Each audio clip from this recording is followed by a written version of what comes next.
Believe in yourself, huh? Who else gon' believe in you? Who else gon' believe in you? Who else gon' believe in you? Believe in yourself, yeah. Who else gon' believe in you? Who else gon' believe in you? Who else gon' believe in you? Thanks everybody for tuning in once again to the Manny Hall Show. I got with me my guest today, Ricardo. Tell him what's up, bro. What's up, y'all? How y'all doing? We about to get it in, man. This is gonna be a really great conversation, interview, motivating, encouraging as always. Y'all look forward to everything that this young brother has to say, man. It's gonna be so much life-changing information given. Manny Hall Show, Ricardo Spencer. Let's get it in. What's going on, bro? Not much, man. It's regular life. I feel it. Tell the people who you are and what you do. My name is Ricardo Spencer, the first. I am the founder and executive director for HYPE, which is called Helping Young People Evolved, which is a program I created to develop teens in professional development, personal development, as well as mental and physical development. Awesome, I love it. So what made you get started? Basically, my whole life, growing up, I didn't have a lot of resources that kids can have now. Okay. And I wanted to use those resources to help them positively grow in leadership. Gother. And being a member of Alpha Fraternity Incorporated, Represent. Focus mainly on leadership and scholarship. Okay. So I wanted the teens and any youth I work with to learn those skills that I learned or wish I had when I was younger. Yeah, I feel that. Now, why do you think those skills are important? They're most definitely important, not only to help you grow professionally, but help you personally. Most children we didn't have some of the things that's going on today. Some of the bullying, like cyberbullying. We work on anti-bullying. We work on suicide prevention, mental health awareness. A lot of people are not aware with certain things. So mainly focusing on how to develop yourself personally. It will grow you in a much better aspect than just focusing on professionally, and then working on financial aspect, because some of our parents didn't teach us some things. And I don't want to leave the next generation with nothing that we wish we would learn. That totally makes sense. I appreciate you saying that. I mean, it's vital that we take care of the youth, and it's almost like this bad stigma that we put out there, because it's like everybody's always hollering the youth. But I think some of the old traditional ways of actually helping the youth haven't worked. Right. So it's good to have like this new creative, dope approach that is not only going to give them some knowledge, but give them some practical things that they can actually see that can help them. You know what I'm saying? Right. And then at the same time, those practical things will help them apply it. And most things we had growing up, we was just always told things, but we never could apply it until we was growing along. And sometimes we had already failed too many times by that time. So it's best to get them the practical things where they can apply it. And then eventually they will apply those and pass those down to the next generation. So it's kind of how I wanted it to go. For sure, I love that. Now, Ricardo, I first want to tell you, man, it's a pleasure to meet you in person. I think that I've seen you around different times, but man, when I used to post some questions of the days on Facebook, man, you used to be dropping some knowledge and wisdom. I was like, man, this young man, he's smart right here. That was mainly experience. Okay. Most of my knowledge came from experience. Growing up, different religions. I mean, I was Muslim growing up. And now being a Christian, a highly active Christian in my ministry, father of four, I look at things differently. Gotcha. With a different aspect. Anytime it comes to racial topics, religious topics, political topics, I've always tried to look at the experiences I had growing up. With the knowledge I not only learned from books, but I have learned in life. So I always had those topics, because I mean, I had people around me that would talk about these things, and sometimes I didn't understand until I actually fully listened and learned myself. That totally makes sense. Now, your own personal journey, take us there for a minute. I mean, growing up here in the inner city, it was kind of difficult for me. It was only difficult because I had a mental health illness, mental illness that I wasn't aware of at the time until I got older. I was dealing with oppressive obsessive compulsive disorder, which is OCD. Okay. So it kind of affected my daily life. Most people think that I'm always a neat freak. It's not really about being a neat freak. I do things repeatedly. Gotcha. Sometimes it might irk people. Growing up as a kid, it really irked a lot of people. Or I do things in an order. So certain things have to be in order when there's chaos, and I kind of don't feel comfortable. So that kind of bothered me growing up most of the times. Yeah. And when I did things, I tried to do things outside of my family. Gotcha. It wasn't that I didn't have a supportive family. I just had most of the family who wasn't paying attention to me most of the time. I attempted suicide 3 times because of it. Because I couldn't deal with my mental health. I got bullied. More so, it wasn't bullying. Now it would be considered bullying, but it was more so teasing. Gotcha. I was always short and skinny. Gotcha. I'm still skinny. Gotcha. I was always getting bullied for glasses, being short, being skinny. Some people thought it was just jokes and laugh about it. I can put on a smile and be good to go, but it actually bothered me a lot. Gotcha. So I kept a small circle of friends, but I'm very friendly. Like I make new friends no matter where I go. Gotcha. But most of the times it bothered me. Yeah. I didn't have an outlet on how to let things go or talk about certain things. My parents kind of really wasn't focused on me. Gotcha. So I did things for them to try to get my attention. I would act out in school, although I was a straight A student. I still had bad attitude marks. Gotcha. I got my first tattoo as a teenager. I was like 14, 15 when I got my first tattoo. Only to see if they would pay attention. Yeah. They didn't notice it until I was about 18. Oh, wow. Oh, wow. Which is kind of odd. Yeah. I got my ears pierced. I was gang affiliated.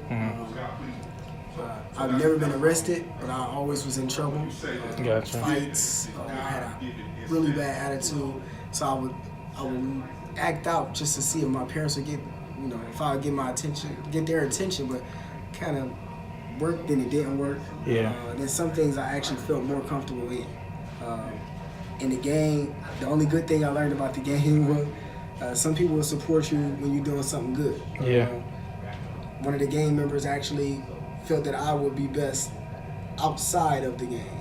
He didn't want me to mess up my life since I had good grades, but I was like the brains of the operation. Gotcha. I can do any and everything, but I never wanted to get my hands dirty. And he felt that I would be a better leader somewhere else, that I shouldn't be in that game. So, after being in the game for about like 12 years, I finally got out by the time I was like 19. And from there, I was in the gang at 7. So, wow. By the time that was over with, I was focused on school. Had my first child at 19. His mom left, and it was just me and him. So I was a single father. So it's kind of that was different, especially since I've never seen. Yeah. So at what age were you just now a single father? I became a single father at the age of 20. Wow. Okay. My son was born when I was 19. Yeah. His mom left probably by the time my son turned a year. Right after he turned a year, she was gone by that summer. So I was left to raise him by myself. Wow. Was kind of confused on how to do it. Yeah, that's tough at 20 years old. That's crazy. It was different, especially when you've never seen it. I've seen single mothers, but single father, I didn't know how to deal with it. Yeah. So it made not only dating hard, it made school hard. I dropped out of college by that time, so I could work 2 jobs to make sure he was getting through daycare. Yeah. To make sure I was home for him to eat. Make sure clothes was on his back. I went back to school by the time he was 3, and that's when I became an alpha. I just focused on getting my grades together, and now it's just like everything else started to happen afterwards. Yeah. With alpha, and I got with my wife. I met my wife actually when I was interested in alpha, and after that, life kind of took its toll. Although me and my wife didn't get together right then and there, I had some ups and downs. Yeah. I was engaged once where I lost a son, and I blame myself for that, for being a typical, I won't even say typical male, being an immature male. Gotcha. I was ready to settle down, but I wasn't ready to stop entertaining ladies like I was doing. Gotcha. And it kind of messed up a lot of her. And I wasn't so much worried about myself being hurt, it was the fact that I hurt her. She was like my best friend. She helped me through a lot, especially in the times of me attempted suicide the second time. She was there. She had attempted herself, so she knew the signs and how to help me. But then when I lost her, I blamed myself for losing my son because I stressed her and entertained more women. And I was just living that party life. I was being a typical immature male, misguided. And when I got myself on the right path, that's when I realized I had to do something different, not only for me, but for my sons who were watching me now. So my oldest son, he followed every step I do, so I knew I had to do things differently. So I decided I'll wait till marriage before I have another child. I'll wait to marriage until I actually engaged in any sex by that time. I backslid once, and that one time I backslid, I had another child. But I promised myself then, like, no matter what, I can't do anything. So I disappeared from a lot of things. No parties, no get-togethers. I wouldn't even go to people's cookouts. Oh, wow. I just didn't want to put myself in a situation because I knew I had a weakness for women. That makes sense. So I try to keep myself out of anything that will make me weak, and it actually helped. I built myself up spiritually because I stayed in the church. I stayed in the Bible, studying, focused on school.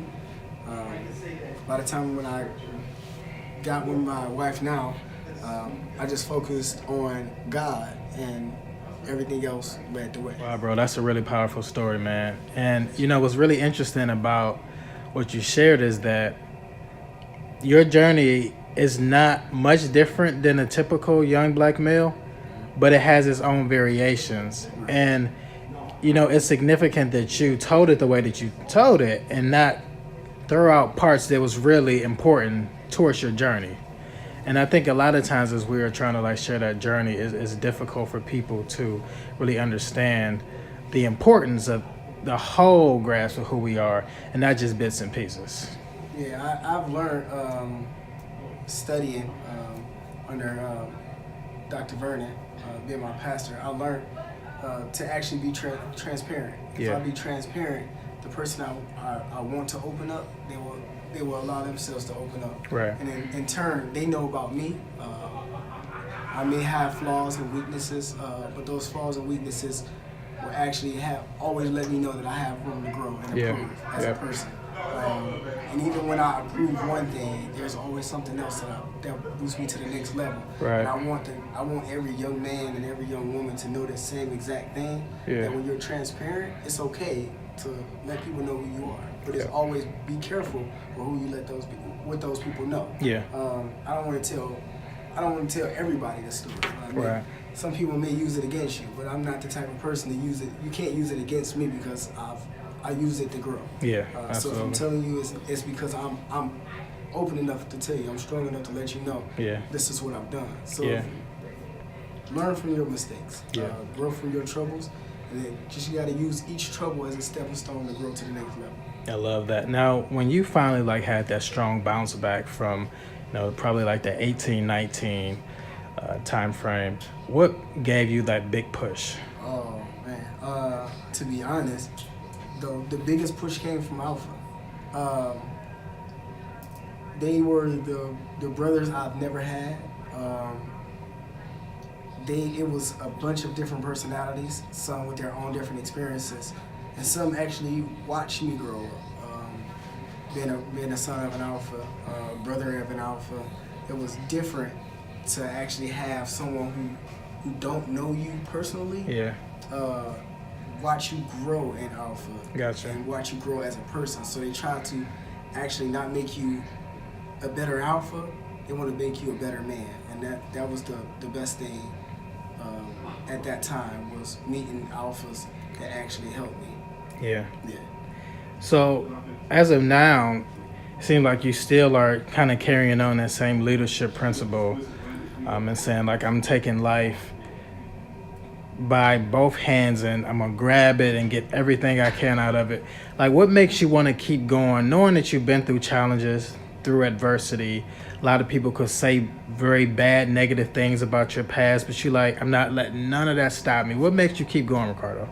Well, I just know that's in the past. Yeah. I mean, sometimes I was always easy to forgive somebody. Yeah. So I always try to learn to forget some things. I'm not gonna forget where I came from. Yeah. The only time I need to look back is when I know when trying to make a decision, and if I made the decision before and I slipped up, well, I'm gonna look back to see how I handled that decision and try not to make that same mistake. So I keep moving forward by focusing on God. He have a purpose for me. Yeah. So if I focus on that purpose, everything else will fall in place, will align, and I won't have to worry about anything else trying to knock me off course. Because it's gonna be, I mean, this is the world. Yeah. There's gonna always be some things thrown at you. Yeah. Some obstacles in the way. I'm just gonna have to go over those obstacles for the clear road to go over the next obstacle. It just preparing me for everything I had to go through in the purpose. Yeah, I love that. All right, now let's talk about your journey as an entrepreneur. So you got this dope radio station. Like, how did that whole thing come about? Well, it actually came about. My cousin DJ Focus contacted me, wanted to start a radio show. I was a former employee at Radio 1, so I know a lot about radio. Oh, cool. So he said he wanted to do a Christian hip-hop radio show. Nice. Now, doing my research, there's no Christian hip-hop radio shows in the United States whatsoever. And a lot of people are not aware of Christian hip-hop. So I figured, well, you started, now I help you market it. Yeah. But then it started off with topics like I did with you on Facebook. Yeah. They had me come in for an interview, tell my story, and we had some background music on, and the topic of that day was based off leadership.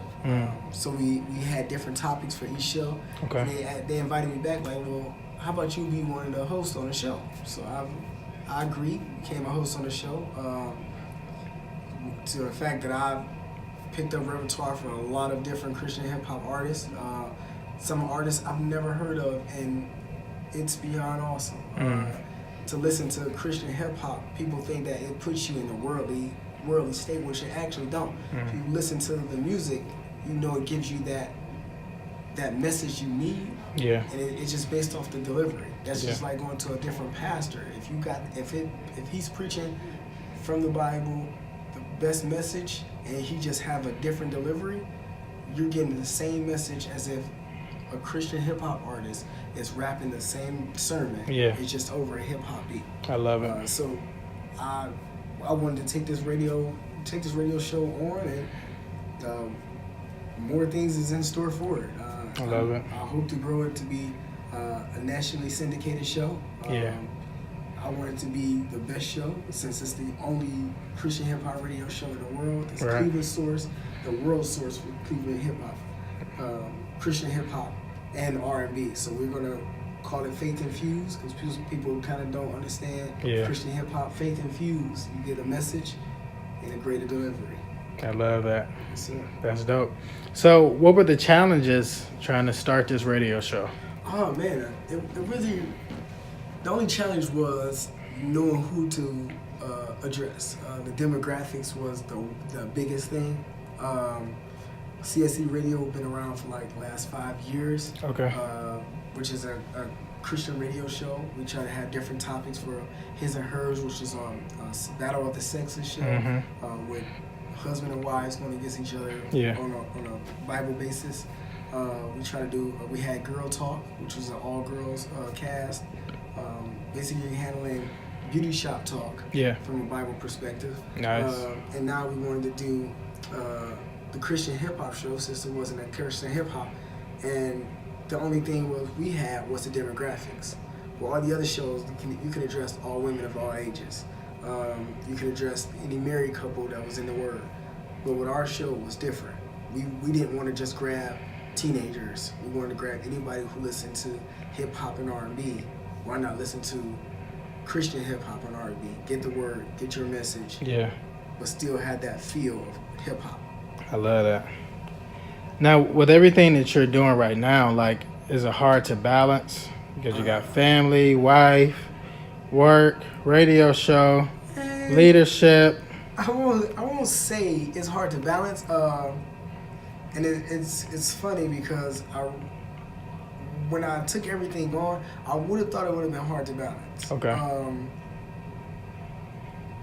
It may seem cliche, but God won't put much on you than you can't bear. Yeah. Only because when I did everything and took everything on, it all was a part of the purpose of what I needed. Gotcha. The radio show, I talk about hype a whole lot. Yeah. With hype, I talk about the radio show. Gotcha. So if I have a team that's interested in radio, you need an internship, you can contact us. We can show you how to work the board. We'll show you how to work the music. Yeah. We'll show you how to market using radio. Mm. So now I can teach a team the same aspect. And also, I can plug the teams who want to do something else with someone who used the radio show for any airtime, or if they needed internships in different fields. I know people in those different fields because of the things that I have done. The people who I know, based off Alpha, based off Freemason, based off church, the radio show. I've met different people, and I want those people that I've met, I don't make a connection just for myself. I make a connection for somebody that's following behind me. Gotcha. I always want to be a beacon of light for anyone else coming behind me. I love that. Now, what does HYPE stand for? HYPE is helping young people evolve. I love it. So what is the main premise of HYPE, and what do you guys plan on doing like for this year and going into next year? Yeah, the main premise is focus on developing teens personally. Okay. Professionally, will fall into place with mock interviews, resume writing, different skills of that sort. But we want to focus more on personal development and financial stability. Gotcha. And I made that a big point to focus on, especially this year, because of the suicide rates going up. Yeah. Mental health awareness, I wanted people to know about mental health. But at the same time, I wanted to teach the teens how to conduct themselves in such a manner that people don't look at them across the street. Yeah. We already got that stigma with blacks now. Like, when you see a black man walk down the street, you cross the street. I want them to carry themselves in such a manner that the cops won't automatically profile them. Right. Dressed in a certain way. The baggy jeans and saggy jeans, it's a dead giveaway. So although you're not doing anything, they're gonna profile you that you're doing something. I want to teach them to stand upright, to do things certain ways.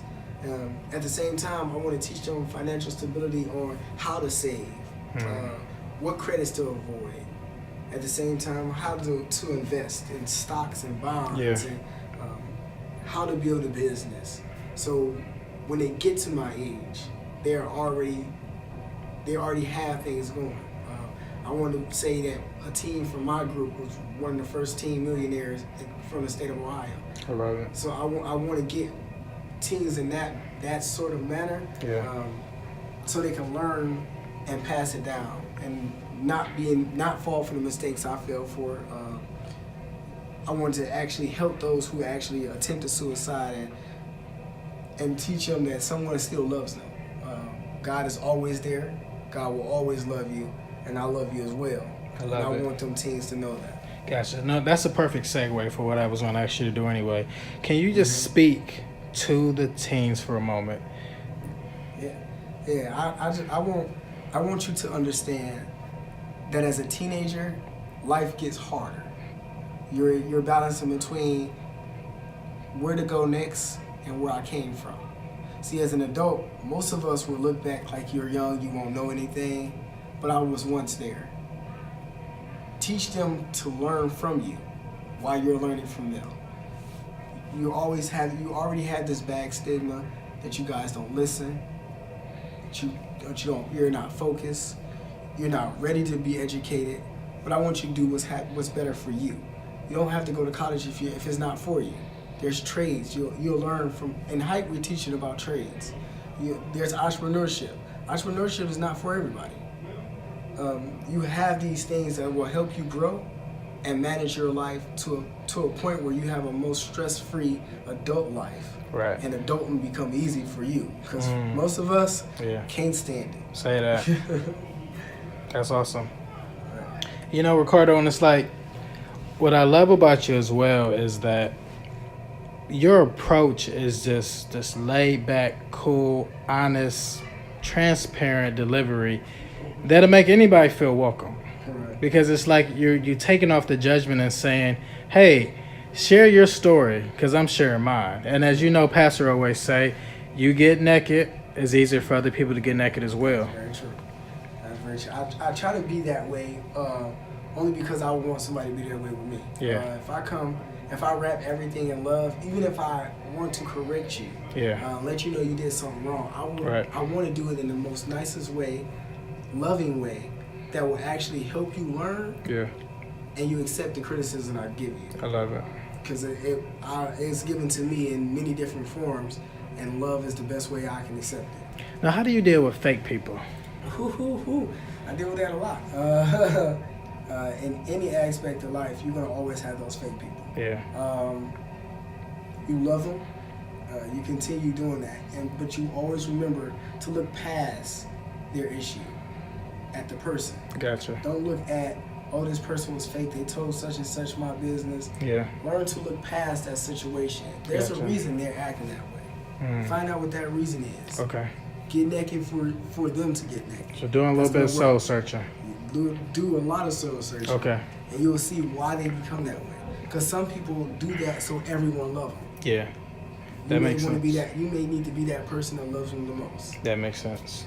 Now, when I was at the Word Church during that time, I, way before you got there, did grief recovery for about 10 or 12 years. And it was amazing because thank God I was part of the, pilot group when we first started.